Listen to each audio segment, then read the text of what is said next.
Chapter 7.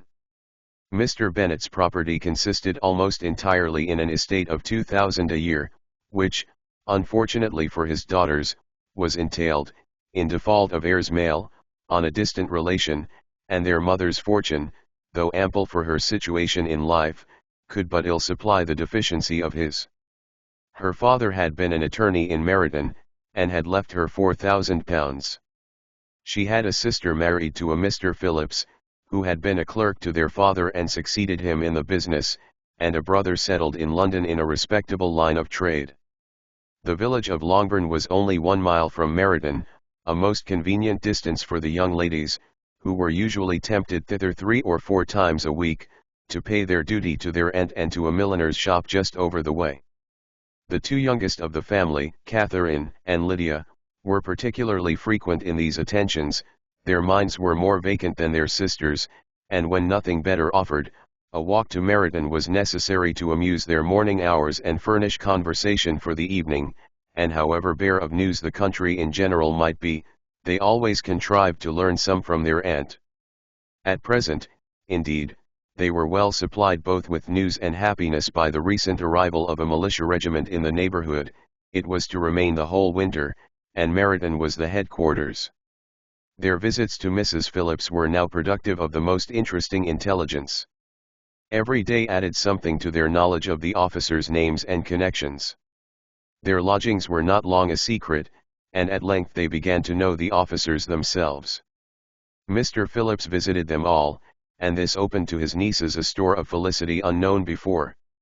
They could talk of nothing but officers, and Mr. Bingley's large fortune, the mention of which gave animation to their mother, was worthless in their eyes when opposed to the regimentals of an ensign. After listening one morning to their effusions on this subject, Mr. Bennet coolly observed: "From all that I can collect by your manner of talking, you must be 2 of the silliest girls in the country. I have suspected it some time, but I am now convinced."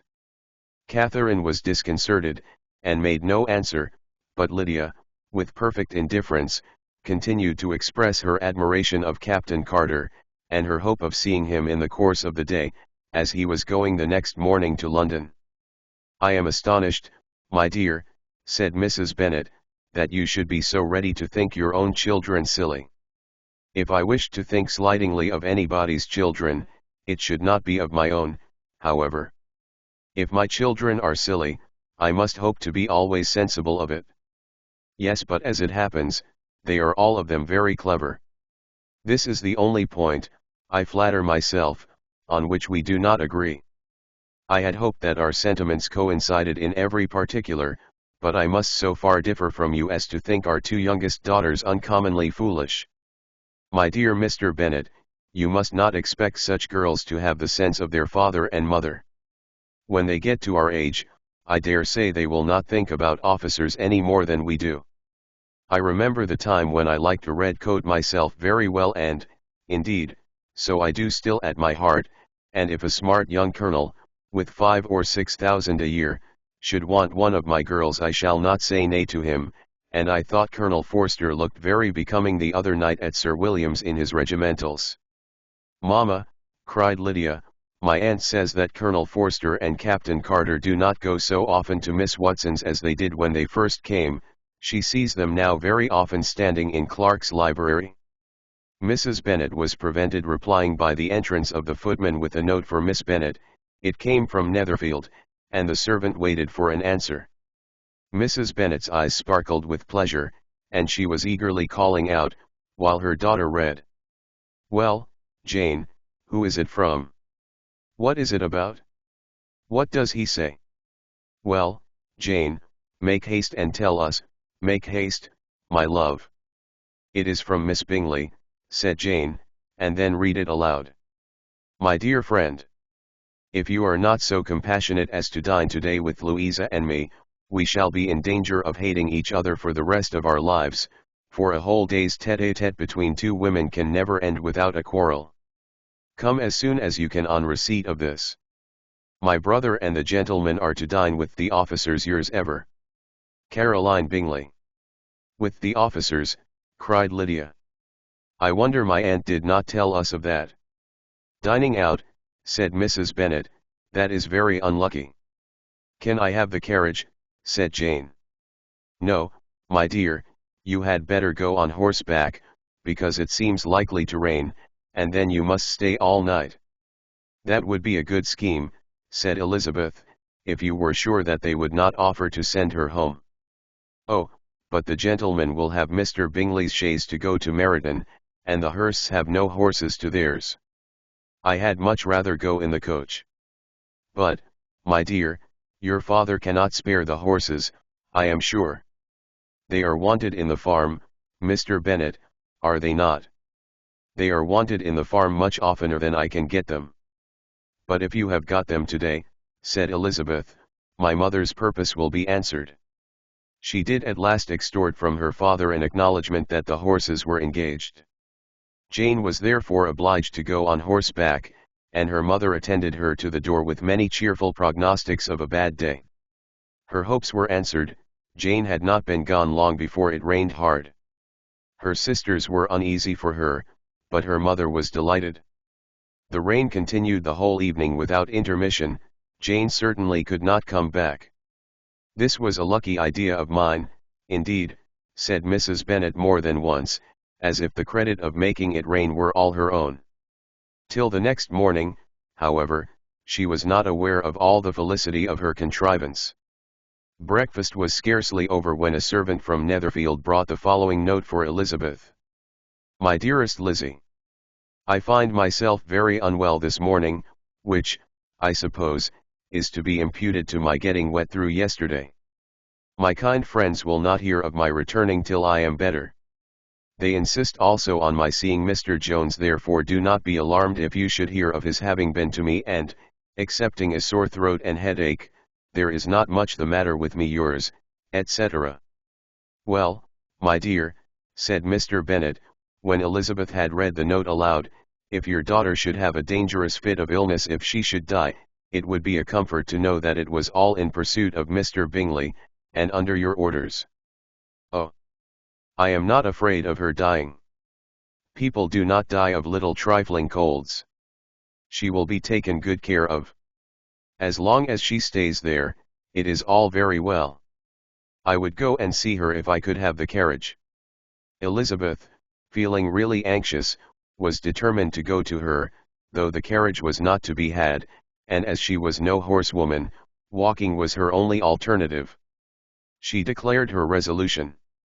How can you be so silly, cried her mother, as to think of such a thing, in all this dirt? You will not be fit to be seen when you get there. I shall be very fit to see Jane, which is all I want. Is this a hint to me, Lizzie, said her father, to send for the horses? No, indeed, I do not wish to avoid the walk. The distance is nothing when one has a motive, only 3 miles. I shall be back by dinner. I admire the activity of your benevolence, observed Mary, but every impulse of feeling should be guided by reason, and, in my opinion, exertion should always be in proportion to what is required. We will go as far as Meryton with you, said Catherine and Lydia. Elizabeth accepted their company, and the 3 young ladies set off together. If we make haste, said Lydia, as they walked along, perhaps we may see something of Captain Carter before he goes. In Meryton they parted. The 2 youngest repaired to the lodgings of one of the officers' wives, and Elizabeth continued her walk alone, crossing field after field at a quick pace, jumping over stiles and springing over puddles with impatient activity, and finding herself at last within view of the house, with weary ankles, dirty stockings, and a face glowing with the warmth of exercise.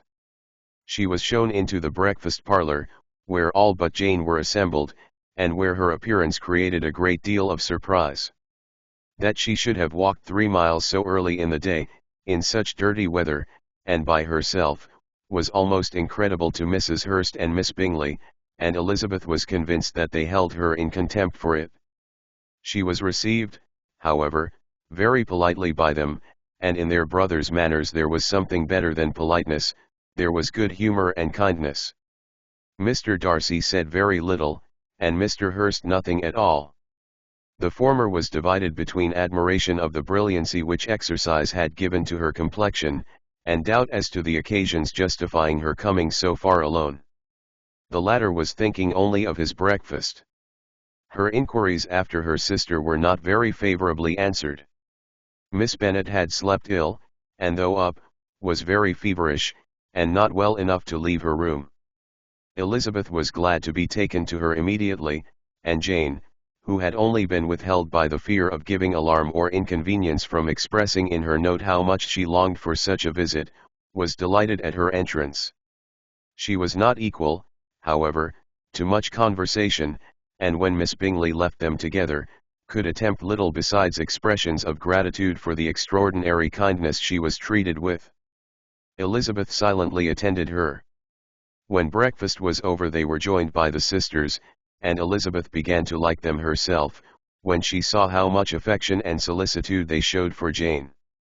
The apothecary came, and having examined his patient, said, as might be supposed, that she had caught a violent cold, and that they must endeavour to get the better of it, advised her to return to bed, and promised her some draughts. The advice was followed readily, for the feverish symptoms increased, and her head ached acutely. Elizabeth did not quit her room for a moment, nor were the other ladies often absent, the gentlemen being out. They had, in fact, nothing to do elsewhere. When the clock struck 3, Elizabeth felt that she must go, and very unwillingly said so. Miss Bingley offered her the carriage, and she only wanted a little pressing to accept it, when Jane testified such concern in parting with her, that Miss Bingley was obliged to convert the offer of the chaise to an invitation to remain at Netherfield for the present. Elizabeth most thankfully consented, and a servant was dispatched to Longbourn to acquaint the family with her stay and bring back a supply of clothes.